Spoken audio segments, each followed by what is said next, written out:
در کوچه های خاموش شهر خون جوانها از سنگ فرش امید چکید و آسمان نام تو را گریست ای وطن.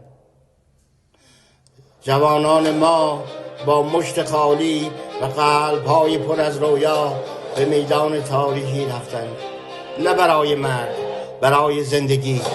گلوله ها آمدند اما نتوانستند خورشید را بکشند، زیرا خورشید در سینه های شما طلوع کرده بود.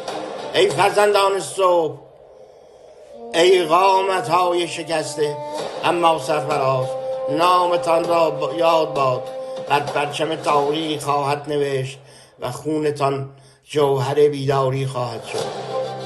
رژیم شب میپندارد با قتل میتواند صدا را خاموش کند، غافل از آن که هر قطره خون هزاران فریاد میزاید. و ما سوگواریم آری اما شکست خورده نه، زیرا که از خاک شما نسلی برمیخیزد که وطن را دوباره خواهد ساخت.